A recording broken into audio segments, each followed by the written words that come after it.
Oh All shit. right. Well, we should probably crack into this because If it's you want to. 10 now for me. 10:15, good I lord. did a whole switcheroo. I went from having 3 hours on you to being back an hour. It's fucked. Yeah, you definitely won't have to get off here and go make dinner. I took a lease out on your heart. I took a lease out on your heart. Can I at least have fun? Can I at least have fun? Can I at least have fun? Welcome back, everybody. We are Rough Draft Research. You are the audience, and together we are on a quest for Dynasty Domination. How's it going over there, Daniel? Great. Got Good. the spring officially on us. Spring Just has sprung. enjoying life. That's Big good. eclipse coming on Monday. Feeling the energy already personally, man. Hell But yeah. what about you? How are you, Oh, it's Christian? good. Obviously, anybody that listens knows we took a week off. I didn't announce anything. Some personal stuff happened. I had to move, and so I took last week and I moved to Indianapolis. So I'm Hey, back in my hometown where I grew up for a little bit. We'll see how that goes and where I go after that. Things are in the flux, but that is why we didn't have an episode last week or last Sunday. So I do apologize for that. I know there's a new listener who was I know. upset about that. So I am sorry. Smokes. So not upset, obviously. He just wanted new You content, just which happen we've to got notice. here for you today. So we Oh, are new gonna listener. scoot up the schedule a little bit though, at least. So we're gonna knock out a few episodes this week, and then we're gonna kind of push a few episodes. So we're gonna get you all the brackets still done before the NFL draft. Count on that. All these guys are gonna be talked about in detail before we get there. So no worries there. And on that note, we're gonna go in reverse order because we are in the round of 32 now. So we are going to go with the last round of 64 we finished, which was the South. So we're going to do the South Division today, move on to the Atlantic on Monday morning, and then we will hit the Midwest and West after that, and then we will be in the Sweet 16, and it is coming. The draft is coming, and oh man, we are getting excited. But without that, or without any other further ado, do you have anything you need to say before we get started? No, I have a question, but I'll What's save up? it for the end. Okay. Sounds Okay. good. So, question at the end. I'll try not to forget. So, Stay tuned. on that note, let's crack into our first matchup for the South bracket. So, we had last week Jayden Daniels, the number one seed, moving on. So, he will be facing number eight seed wide receiver Jermaine Burton out of Alabama. And obviously, if you didn't already know, Jayden Daniels is the QB out of LSU. I really like Burton. I do. I think he's a sleeper in this draft. Last time we profiled him, I talked about how aggressive he was, how strong he was, how he attacks the crash catch point, and he's got really, really strong hands. But to me, there's no chance that he beats Dayton Daniels here because the upside on Daniels is like especially in say a super flex league, it's a absolute game changer for your fantasy roster. Oh yeah. I mean, I feel like you got to have the Heisman bump straight into the Sweet 16, you know what I Yeah, mean? right. So he wins because of Heisman. hmm Let's hear about our runner-up here. But yeah, but Jermaine Burton was an interesting guy for me. Like you're saying, I find him to be extremely underrated, hmm just because of the depth of this wide receiver class. hmm But he does a lot of things that I really liked. Um, Really good catch point leaps and tracking, as you mentioned, the aggression which he takes to like all levels, at the catch point, through the routes, all kinds of stuff. The routes were ran really well, and he's just a super tough player. And I mean, you Yeah. got to really like that. He doesn't really do much wrong, so I'm into that. His general usage was low, Mm. which was kind of a sad point. He's coming off of less than 800 yards last season, hmm and I don't know. It was just kind of surprising to see that, but I'd say when he was used, it was amazing. Over his 4 years in college, he had two with Georgia and three with Alabama. And only three of those games did he have more than five receptions. But in all three of those games, it was resulted in well over 100 yards and multiple scores Mm, with at least 18 yards per catch in those games. One of them was as a freshman, and then the other two were in his third and fourth year with Alabama. And the game in the fourth year was a pretty incredible game against Texas A&M. If you mhm, hadn't seen it, you should check it out, viewers. But he managed 197 yards and two scores on nine catches. mhm, So I really liked a lot about him. Um, I think there's a couple knocks on him. mm, One of them I saw was that his yards per catch and his ADOT were only like zero point 0.3 yards apart, you know? mhm. So it doesn't really show that he had a lot of physicality or ability after the catch. And you can see that in only having three missed tackles forced. Mm. But I don't know, 20% of his catches were touchdowns. About a quarter of them were on contested targets. So no drops last year. I think it's pretty awesome. 91 on the burst. The raw athletic score was a 9.06. So, I mean, it's doing all right from where I'm sitting. I think he's a guy that has a chance to make a name for himself a little bit. Yeah, I'm with you. Like you're saying with the drops, he had zero this season, and that was on 57 targets. He also had 2 seasons in college where he had zero. One was in 2022, or sorry, 2021. And then he only had 4 drops entirely throughout college. So he was really sure-handed kind of the entire time he was in. And then I think he's a really good route runner. He like understands the nuances of being able to get open. And I think that's going to help him a lot. Um, and like you're saying, like he didn't have a lot of usage or whatever, but yeah, 39 receptions for almost 800 yards. That you're talking about 20 yards a catch right there, you know. And like you're saying, unfortunately, not a lot going on after, but I think he makes a strong case for a super legit number two in an offense and maybe like a breaking glass in case of emergency kind of wide receiver one in the NFL, maybe not fantasy. He's probably more like to be a two in fantasy, but I do really like him. I think he has a lot to his game that NFL teams are going to like. But as you're saying, it's this super deep wide receiver class, so he might get a little bit buried, but talent tends to show up in the NFL. So I do like him, but yeah, there's no way he beats Jayden Daniels. So we've got Jayden Daniels moving on, leaving behind Jermaine Burton in the round of 32. Um, so next up, we've got our 12 seed Xavier Worthy, wide receiver out of Texas, going up against the 4 seed, and that would be Jonathon Brooks, running back, also out of Texas. So we got a little teammate on teammate action here. I think this one's super spicy. Um, Xavier Worthy obviously has the speed, breaking the 40 record at the combine. And then Jonathon Brooks had the injury, but if without the injury is arguably the running back one in this class. So what did you feel here? How'd you end up going on this one? I went with Brooks. Mm, I mean, pretty much straight up. I don't know. I'm gonna say something assuming, but I think we have a pretty locked in top four backs in this class. mm, And I don't care how cool you are in your 40 times.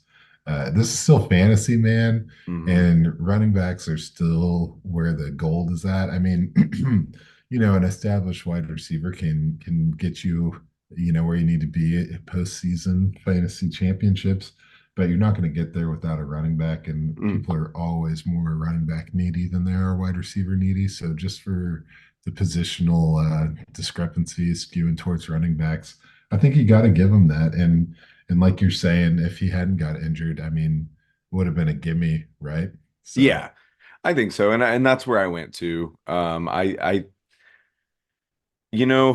Like we said, if he doesn't get hurt, he's probably unquestioned the RB1 and going in like that 105, 106 range undoubtedly. And now just with that ACL tear, that's the question. Granted, on that note, it seems like reports are he'll be fine by training camp, so it shouldn't even be that big a deal.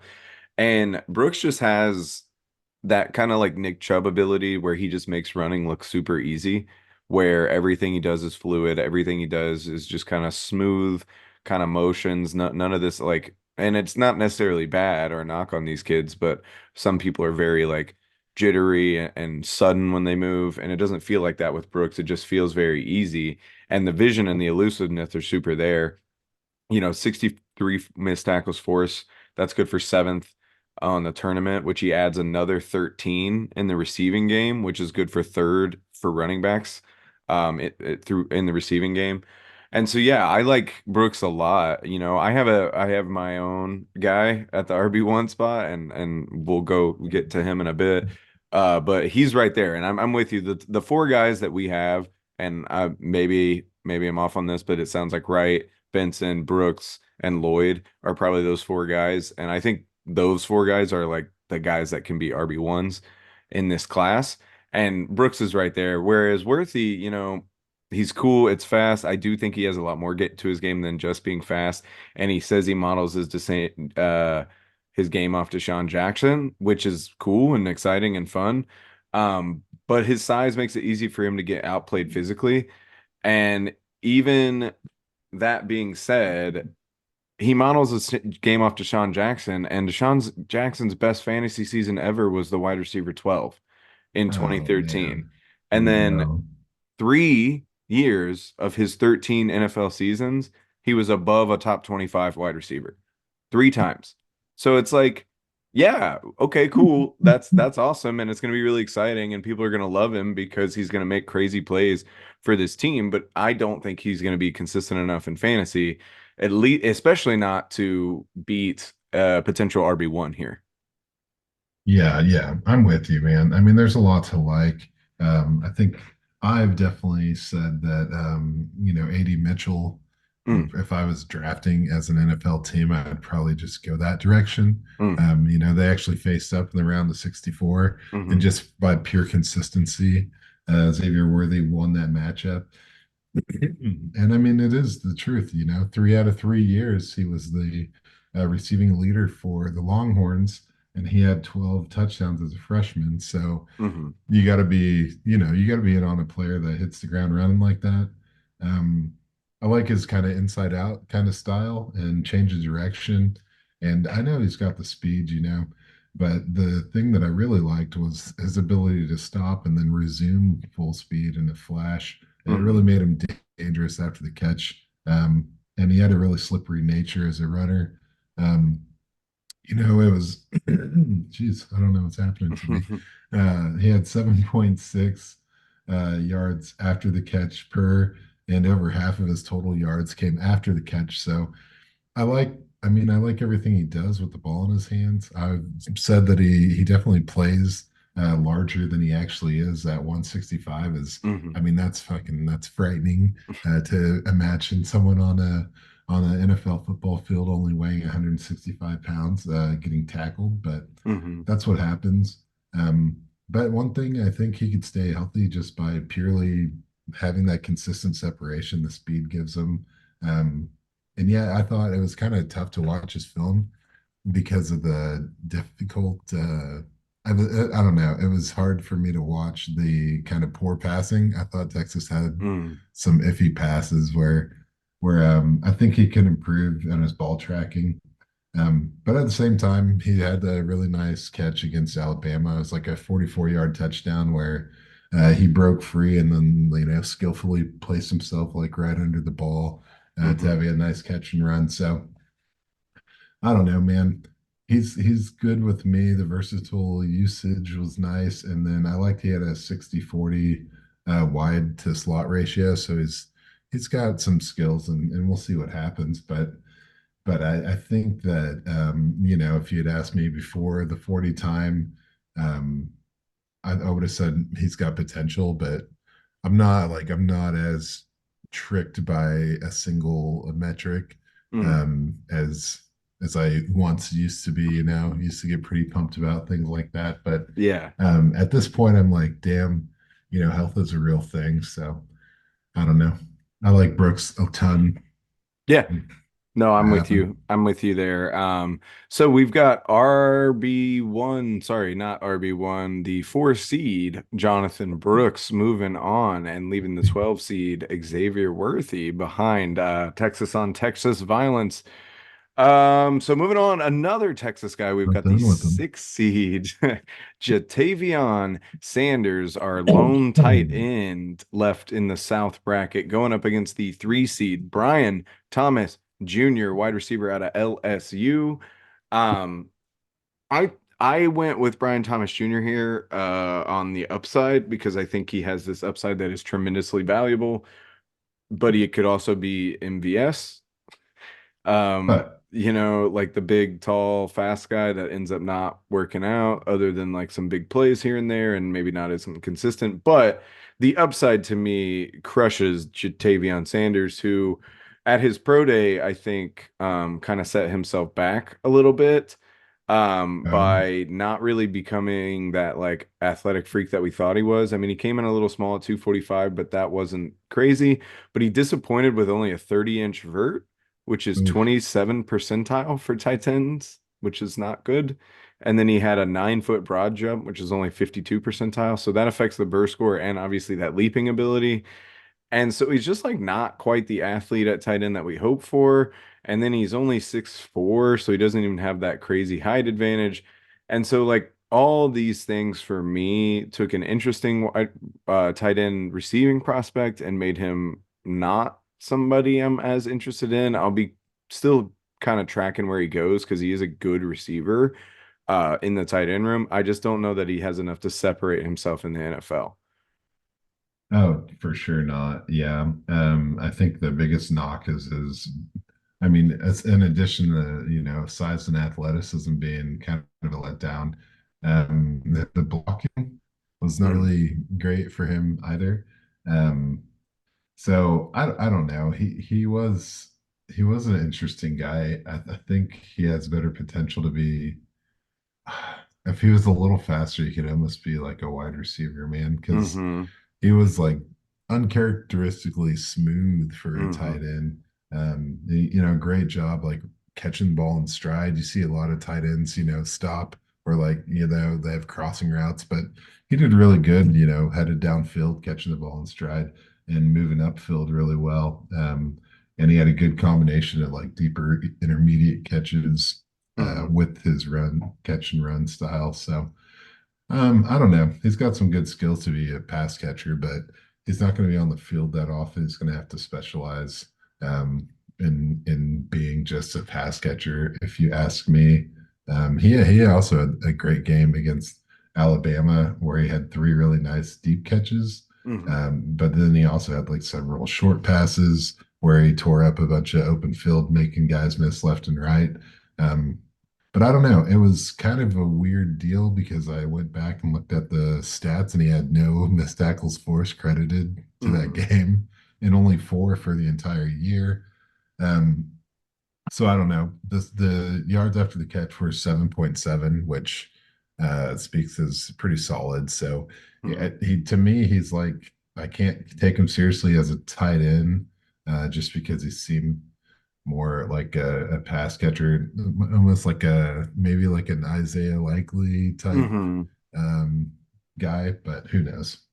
No, I'm right there with you. Kind of that specialty role where he comes out on multiple receiving route plays and that's basically it. And then like, oh, you can use him because I mean he had over 600 yards in back-to-back seasons, but at the same time he only had 7 touchdowns through that same time Yeah, frame, which kind of it's not speaks to tight the end stuff. yeah, exactly, and it speaks to his size and that like not having that X factor in the red zone. So while I was intrigued by him as a wide receiver, or as a tight end prospect for the receiving ability, like you're saying, I don't think he's going to be on the field enough to be a consistent tight end. So I really do think we're back into this like, oh, there's really only one, maybe one B tight end that you can argue is going to be fantasy viable in this draft. So it's might be Brock Bowers or nothing in terms of that. But Sanders, like you said, he has some spice to his game. There's definitely some stuff he does right, but I just think the detractors are going to keep him off the field too much to be consistent for you. That's right, dude. Theo Johnson move up to number 2 tight end in the There we class. go. So on that note, we've got the 3 seed Brian Thomas Jr. leaving the 6 seed Jatavion Sanders behind. So we're moving on to our final matchup of the South bracket round of 32. We've got the 7 seed running back Jaylen Wright out of Tennessee and the 2 seed Malik Nabers, wide receiver out of LSU. Ugh. I wish I could argue against Neighbors on this one. Not that I don't like Neighbors. I just love Jaylen Wright, but I can't. Neighbors is a monster prospect that just keeps doing things to make him just force his way into that wide receiver one conversation. He is completely electric to watch, and he's amazing. So this is going to be a little love letter to Jaylen Wright on his way out of the tournament, unfortunately. So I do love Jaylen Wright. I've gone on record on Twitter and everything as saying that Love he you, boo. is my personal RB1 of this class. I just think he's awesome. We haven't been getting into a lot of the RAS score yet, but Jaylen Wright's RAS score was a 9.82 out of 10. His distractor is his size, and that's basically it. And to me, I just wanted him to be above 200 pounds, and he weighed in at 210 and still ran a 4.3. So to me, that was all I really wanted from him. And I keep seeing the complaint on him about his vision, and maybe I'm just blinded by my excitement for this guy as a player, but I don't see that being an issue very often. Again, maybe I'm just off base, but I just don't see that as a complaint, kind of being a factor much in his game. I think he is a patient runner. I think he avoids contact super well, and I think he hits the hole really well and combines all of those to be able to get extra yardage. He uses these bouncing steps, and then he just like uses these small, like cool little swivel hips all the time to just kind of weave in and out of the holes. Specifically against Virginia, man, like it seemed like every time he touched the ball against Virginia, it was a first down, and it was like, oh, we hand it off, couple steps, sweep to the right, sweep back to the left, dropping flies everywhere, and then he just keeps taking off.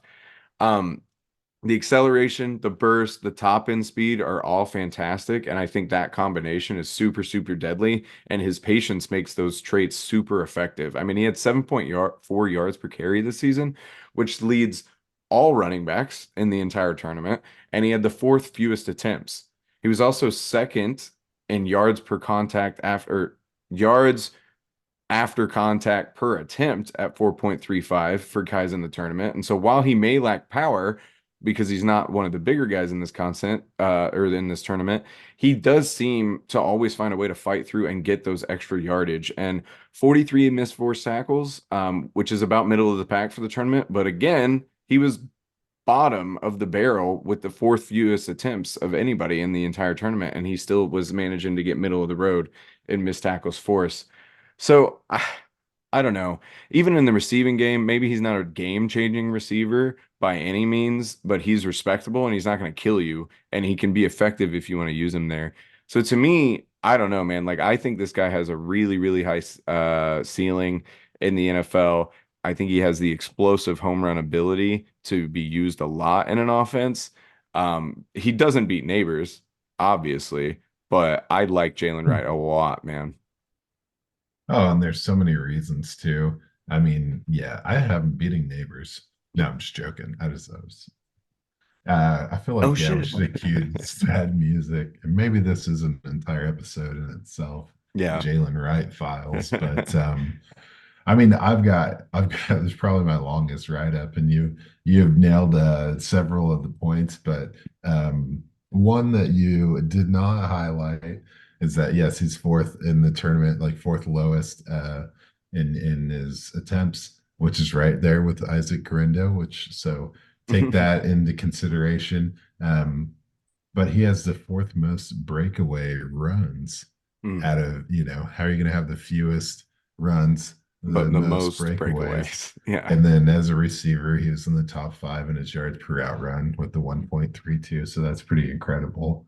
Yeah, the 95 on the speed score and the burst score, it's just Mhm. outrageous. And I mean, everything you're saying about, you turn the film on and I thought it was his like just awareness was Hmm. outlandish, man. Hmm. It was crazy. I was like I would call him an arms reach runner, right? Mm. Like he just had an ability to, combine the vision, the agility, and the speed to just like keep himself at arm's length and just run away with the Hmm. ball. And I mean, At that's how all you get all times. those breakaway runs. It was Hmm. incredible. Um, you know, I think it all came together and made it look so effortless and just kind of efficient that you almost lose the power. He definitely has power. You just don't see it as one of his Hmm. main skills because I'd say he was full speed, nearly full speed, 2 steps behind the line of scrimmage. Hmm. And then he would just shoot through gaps and be gone.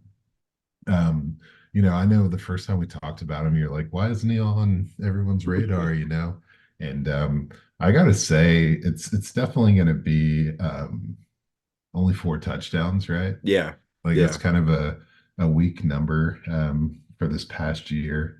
And I don't know. I'd say I had to find something I didn't like about him. But I thought that, when he has to make an adjustment or change direction behind the line of scrimmage, he did have a tendency to lose a little momentum and you didn't see him pushing a lot of piles. He really Hmm. uses that elusiveness Yeah. to really break away.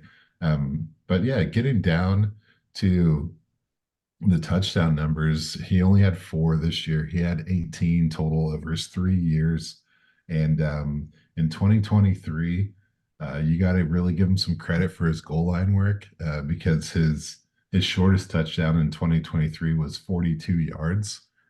So congratulations on Yeah. that, buddy. Um, yeah, they were like, I mean, they were all like 50 yards, 80 Hmm. yards, just like ridiculous. And so I'm like, shit, does this guy have the skills at all to be a goal line guy? But then I dug into the 22 and 2021 season, and in those 2 seasons prior to last year, 10 of his 14 touchdowns were either 5 yards or less. Hmm. So he does have that goal line work. He just didn't really get it there. He was outscored on the ground by 2 teammates in 2023. So Yeah. it just wasn't really, that whole offense changed going from Hmm. the Hendon Hooker over to Milton. So that's to be expected, but I think he still has some sleeper potential. I know we're super into him. Hopefully, we don't have to fight too much over him in our drafts. Hopefully, our draft order is separate enough that we don't have to, have those awkward moments. But Yeah, we're gonna have to damn, it's snipe a him from rough. each other. Yeah, I mean, I got plans, but it's a rough draw on neighbors here. So Yeah, for sure. And there are detractors as much as I've gushed over him. Like you're saying, the touchdown numbers are there, and there's always that fear that he gets pulled out around the goal line in the NFL because he is a smaller guy. But I see him breaking through that mold and becoming a consistent starter for you. But that is one of the downsides to him that say Lloyd, Brooks, and Benson don't really have because they're sure. bigger and kind of have been fed that more. But I think Jaylen Wright can do it, and he's not even that much smaller. I mean, Trey Benson's what 217 or so, and he's 210, so he's only you're talking 7 pounds. So it's nothing crazy, but yeah, I really like Wright, but tough draw on Neighbors. So with that, the number 2 seed Malik Nabers moving on, and we have our 7 seed, sadly, Jaylen Wright staying put. So recapping the winners and the representatives of the Sweet 16 for the Southern bracket, we've got your 1 seed Jayden Daniels taking on the 4 seed Jonathon Brooks next week, and then, or maybe not next week, but next time we address this bracket, In the and near then future. in the near future, and then we've got the 3 seed Brian Thomas Jr., wide receiver out of LSU, going up against the 2 seed Malik Nabers, wide receiver out of LSU, teammate on teammate action. So 3 LSU representatives in the Sweet 16 for the South, and 1 Texas guy trying to make it in. So yeah, there you have it. That is the Sweet 16 for the Southern bracket. And normally we would cut it off and start a new episode here, but because we missed last week, we're just gonna move on forward and get you out the round of 32 of the Atlantic bracket, so we can get caught back up. So Moving over to that side, we've got our number 1 seed, tight end Brock Bowers, going up against the 8 seed Xavier Legette, wide receiver out of South Carolina. And similar to Neighbors and Wright here, I don't love Wright as much as I love or like Xavier Legette even, but Brock Bowers is just this generational talent at the tight end position that's like going to be hard to beat. He is like a favorite to represent the Atlantic Division in the Final Four. So it's going to be tough for Legette, especially in a pretty deep wide receiver class, to get any real traction here.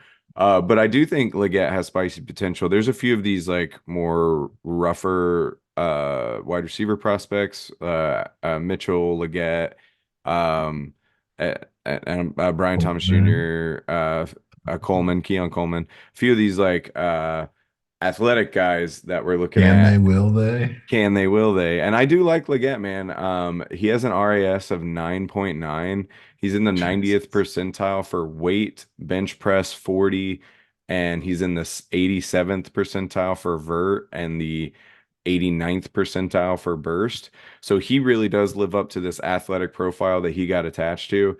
And I think he's going to be a later first round pick, which there's some spicy teams back there that need wide receivers. You got the Bills, you got the Chiefs, you got the Lions, you got the Ravens. All those teams could use another weapon to take the top off of defense. I do think Legette is limited in like his route running abilities. 437 of his 1,200 yards were all off crossing routes, just by themselves.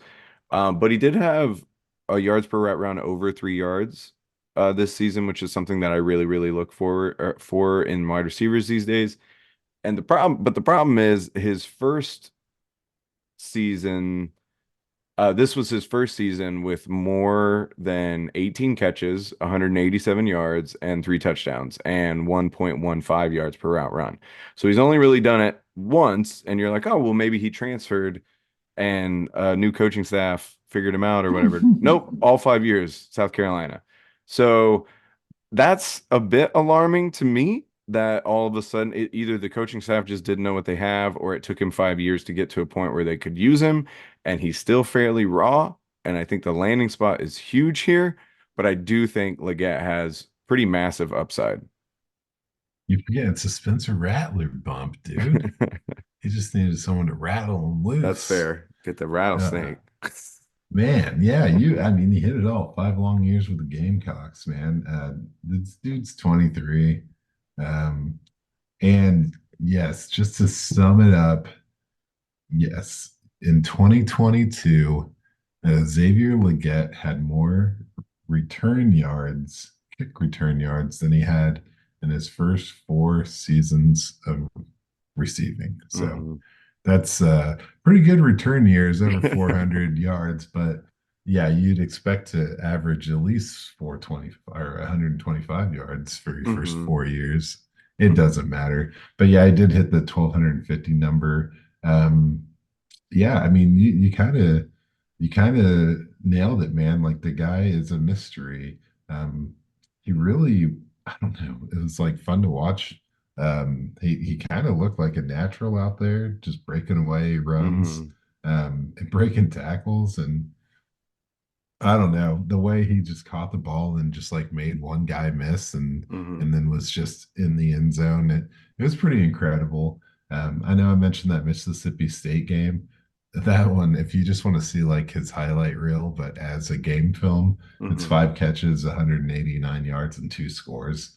And I don't know what you're saying. Like, the delay in his breakout is really suspicious. But it's undeniable that he's kind of a special prospect, and he could be unstoppable in the right situation, because he springs the long arms, has great hands, and he pulled in some iffy passes from Spence. I got to tell you, they weren't all easy. But if he gets a premium quarterback, I mean, he could really be great. I mean, some smooth moves to avoid tackles, but then also the power to go through a tackle. I don't know.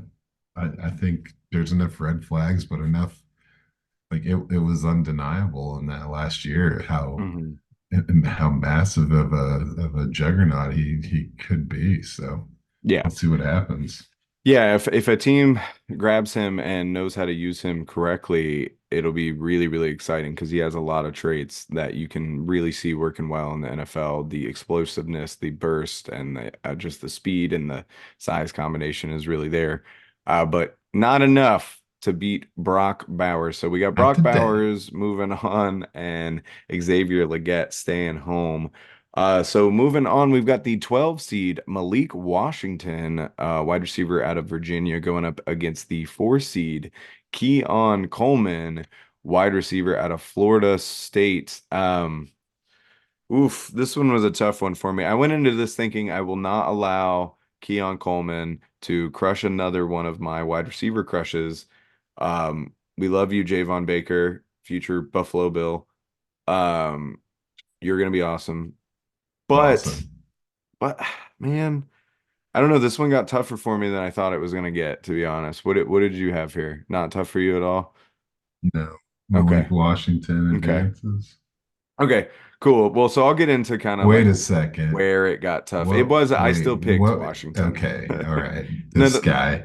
no, no, You no, almost no. didn't let me give him Javon, and then now You're this. right. Okay, all right. No, I'm okay. watching you.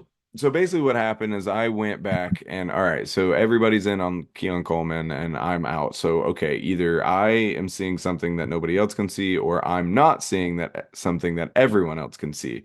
And that's a pretty big difference. So I went back to watch him and he has a high RAS, 8.3 is pretty good, but like Malik Washington's is an 8.5. So like for a guy that's supposed to be this crazy athlete. He's getting athleted by this littler guy. It's a negligible difference, I grant you. But like he didn't even do better in the vert, which is something that he needed. Malik Washington had a 9.9 percentile burst or vert. Versus an 87th percentile. So again, they're both really good. And obviously Keon Coleman has the size to kind of make that work better because he has the frame to play outside, whereas Washington can't really be used like that in the NFL. He's going to be pretty much only a slot guy due to his arms and just his natural frame. But then, Keon Coleman is 20 right now, which is, a massive upside for him. And he could be molded into an NFL star because he does have all these traits. He doesn't separate super well yet, but maybe somebody could learn. And he does have the physicality to fight for the ball, which kind of does make up for some of that lack of separation. The 40 time doesn't look great, but then obviously everybody tracked that miles per hour during the drills for Gauntlet. him, which was really good. And I know that more teams are starting to look more at that with the 40 is I don't think it's getting rid of it or anything like that, but I do think teams are tracking more of the GPS stuff on players because that does seem to matter. Um, and man, he's got great hands and Good concentration Lord. sometimes. Good Lord, that Syracuse one-handed Oh catch my over the God. middle. Wowie, That wowie, wow. Syracuse catch. Oh my word, that catch was stupid. So, like, I get it. I get where people can see this. He's so exciting randomly when he makes those crazy, crazy catches. But Malik Washington just still has so much more to his game to me. I mean, his one downside is that he's small. Everything else, he's awesome. He has this amazing ability to shrug off contact. He makes immediate, sudden movements. There was one play, he's literally catching the ball and like falling to the ground, his second leg's not even like touched the ground yet, and he's already like making a cut almost, but like before he's even done landing to get around the next guy. Like he just has this ridiculous ability to avoid contact, and it shows up in the 35 missed forced tackles this season. That's the most by any wide receiver in the tournament. If you switch him to a freaking running back, he'd be 20th for RBs, which is insane for a wide receiver, which is more than Blake Corum, by the way. But Ooh, you neither can't here nor miss there. tackles when you're in the end zone, baby. That's fair. That's fair. But so it really came down to like I just believe in Washington. Everything says that he should be lower, but I just don't agree. And I don't think him being a slot only guy is going to be that big of a downside for him. And obviously, it sounds like you agree with me. Yeah, second highest receiving grade in the class, Hmm. 80% or in the tournament, 80% catch rate versus a 57.5. Um, I'm not here to dog on Coleman and being bottom five in his yards per route run in the tournament and receiving grade and all sorts of things that you can get upset about because it is what it is. That Syracuse catch. I didn't watch that game this round. I watched it my first profile on him. Gotcha. And or I watched it last week when he beat Javon. That was part of the reason that he beat that catch Baker. was absolute one of the best catches I've seen in a long, long time. And so that is going to get you on a team, that concentration and ability to do that. But consistency wise, Malik Washington, because we've seen slot receivers dominate in fantasy in the NFL today. So I think he can definitely be that. So we have a big upset here. We got the 12 seed moving all the way to the Sweet 16. Malik Washington beating Keon Coleman. Next up, we've got our 11 seed Trey Benson going up against our 3 seed Ladd McConkey, wide receiver out of Georgia, Benson being the running back out of Florida State. What did you think here? Dude, I gotta say, I mean, I wasn't even done with Keon Coleman. Oh, my bad. I gotta tell let's you, roll it back. Holy shit. Because you were talking about the poor separation. I'm not gonna do this every matchup, but yeah, he was extremely sloppy in his routes, man. It was just kind of squirreling and run and goes. But I only had one stat that I really wanted to talk about. And for Coleman, his productivity was really low. Another reason he loses to Washington.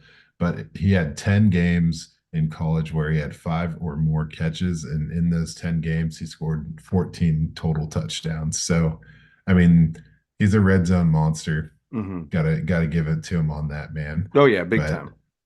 Oh, sorry. No, you're good. And that's Coleman, super useful in the NFL, and a team is really gonna target him probably exactly for that. And the touchdown numbers might be higher at some points for somebody like a Keon Coleman than a Malik Washington. But if you're in a PPR league, which I think most people are these days, gotta be. Malik Washington might have the ability to kind of be more consistent and still take it to the house, especially when he does score touchdowns for you. So yeah, I'm with you. So sorry for jumping on you, but now you're good. He's such a niche and like a niche usage that translates directly to the NFL. It's like that's what the hang up was for me. But when it comes to Trey Benson and Ladd McConkey, no, I'm telling you, dude, this was really tough for me. I don't know how bad it was for you, but I gave Trey Benson the win on this one, man. I did too. Okay. I do like Ladd McConkey a lot. He has this crazy quickness and agility to his game, and it's going to be really hard for NFL defenders to stay on him. I think this is such a deep wide receiver class, but also such a deep slot wide receiver class. I mean, we've got Ladd McConkey, Roman Wilson, Malik Washington, Jalen McMillan. Those are all 4 guys that I think can be absolutely killer slot receivers in the NFL. And those are just the 4 that I can think of right now. And I think McConkey brings maybe a little bit more versatility to his game than some of those other guys. He's a little bit bigger. He can be a pretty Ricky Parasol. There's another slot receiver. Sorry, a little bit bigger and a pretty good blocker, I think, which is really, really looked for in the NFL these days. But he just hasn't had a lot of production. But he does have these elite traits. While Benson's kind of the other way around, he's like this home run hitter with 54% of his yardage coming on breakaways, which is second for this tournament for running backs. He has a great size and speed combination, 217, running a 4.3 40, which is just a 4.39. But he's also never had 1,000 yards. But to me, Benson is the bigger swing and has a higher ceiling at his position. And his position happens to be a weaker one in this draft class with only 4 guys who I'm super sold on. Whereas there's a bunch of these wide receivers, and maybe McConkey has the higher floor because I do think he's an NFL caliber wide receiver that can be consistent. But I think here I'm with you. I give it to Benson for the ceiling. Yeah, I mean, you have to, when you're talking about your 12th wideout or whatever, it's like, come on now. This is fantasy. We have to have balanced rosters. You're not going to be I mean, 3 or 4 wide receivers is probably the most anyone's able to start, and you're Mhm. not, so you don't need 4 rookies, right? Yeah, So yeah. a little diversity here. But dude, Ladd McConkey is, I'm calling him the anti-Coleman to go from watching Keon Coleman's film to Yeah. go to watching Ladd McConkey's film. It's crazy, the difference, just the work ethic and like the he's got footwork for days, man, and blistering moves and the speed and technique. Coleman was like he has a ton of technical work to put in to get where he Hmm. needs to go. Whereas McConkey does not, man. He's already working at like an NFL level as far as his like nuanced route running and his squirreliness Hmm. and it's like the energy he brings. He's just checking a lot of boxes, man. And then you have that speed. Like he shows that speed in his release off the line of scrimmage. He's like a rocket straight off the line. And then he gets in the cuts and he stops and he moves in a way that looks like he's, running the ink on the playbook, like Hmm. everything he does is Precise. extremely yeah, technical and sound. So and he gets separation. There's no quit in him. He is a little smaller, 186, but like he plays tough.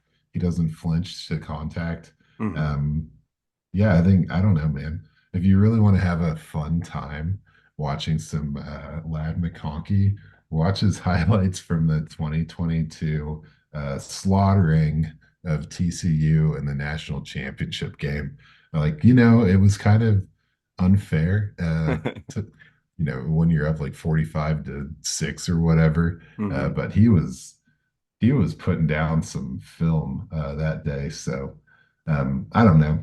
We'll see how it goes. Definitely low volume is going to be an issue, but definitely short-handed catcher. I think Yeah. he's got the extra. That he's very extra in a good Yeah. way.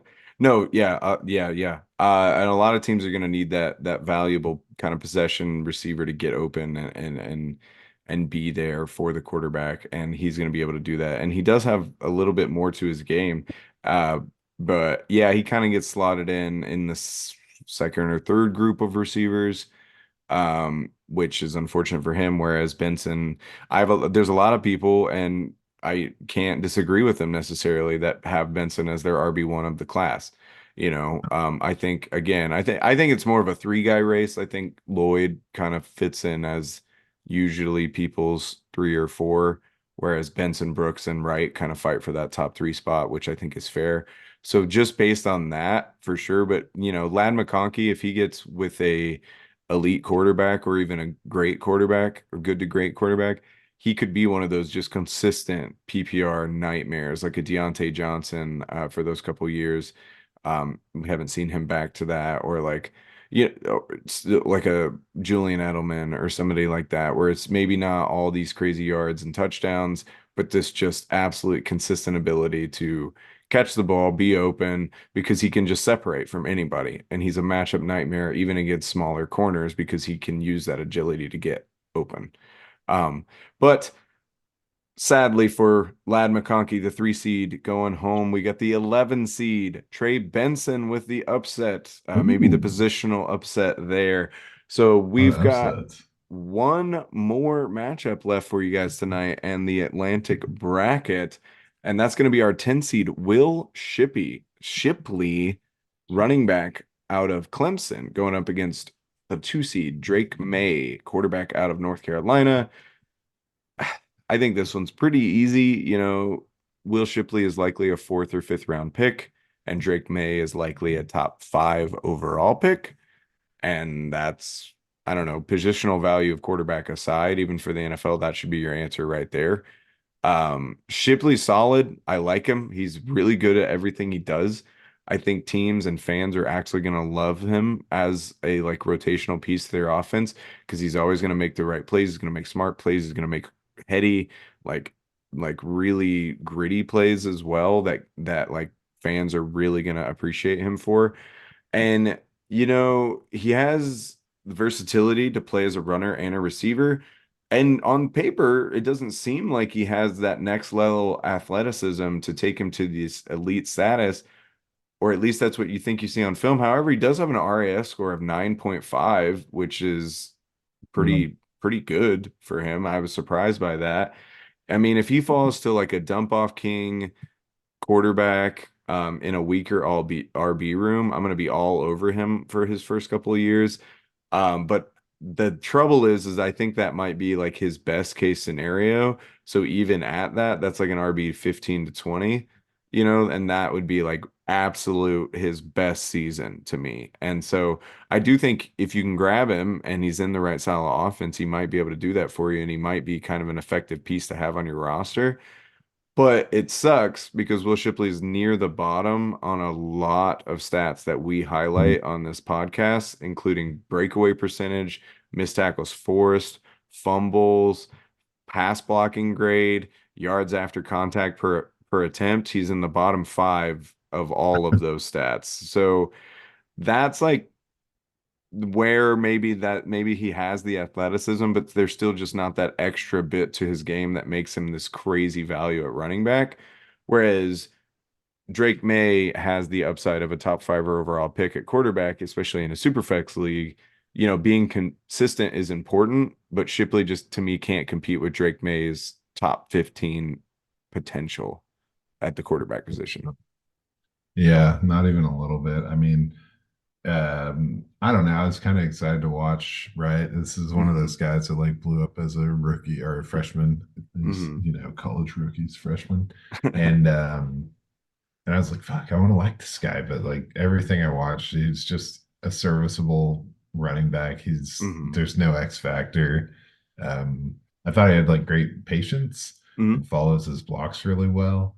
And he had some squirrely nature to him, but man, he just got tripped up like instantly. He definitely the first hit was the last hit, just couldn't get it done. Yeah, you highlighted a lot of his bottom 5s. One number that jumped out at me as sad was his longest run of the year was 33 yards. Oof. It's like, damn, dude, that's tough. That is shorter than Jaylen Wright's shortest touchdown. But yeah, he only had 5 touchdowns this past year. He was sharing the workload. But he did hit double digits in 21 and 22 in the touchdown numbers. So maybe he has a spark, but he could never really I don't think he's a bell cow or like a early down back, but definitely could be interesting to see what kind of usage he gets eventually. Yeah, I think there could be a couple seasons where he kind of pops and is usable during fantasy because he's such a smart running back, but I don't think he'll ever be a superstar for you or even like a game changer. It's just one of those like, oh, I have an injury, I can throw him in and he's going to get me 10-ish points, in a PPR league. So I like Will Shipley. He just doesn't have the upside to be able to take down somebody like Drake Maye. So we've got the 2 seed Drake Maye moving on, and the 10 seed Will Shipley staying put. So our final or our Sweet 16 for the Atlantic bracket is going to be our 1 seed Brock Bowers, who's going up against the 12 seed Malik Washington. And then we've got our 11 seed Trey Benson going up against the 2 seed Drake Maye. So we've got the entire right side of the bracket down to the Sweet 16 for you guys.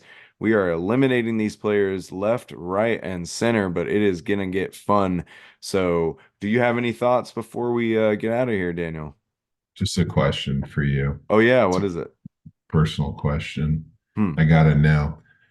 Back in Indy, have you gone back to your favorite restaurant yet?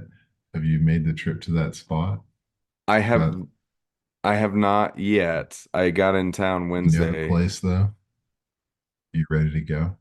Yeah. Oh, yeah. Big time. Yeah. I'm excited, man. I go every time I'm back in Indy to Yats.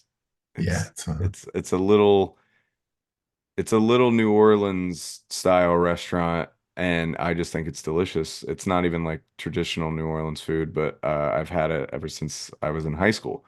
And now every time I'm in Indy, that's what I want to get. So I'm probably going to eat that like 15, 20 times before the end of the week. But I'm into that. I got to get up there and just hit Yats real quick, man. oh yeah, it's tight. It's tight. Oh Well, yeah.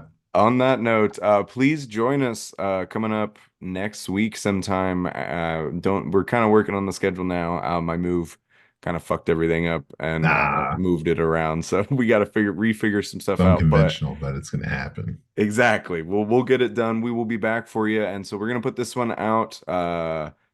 You'll already hear it. Duh. You'll hear it when I'm talking You these heard it. words, so it doesn't matter. When we put it out, you'll hear it. But going into next week, we're gonna be talking about the Midwest and the West.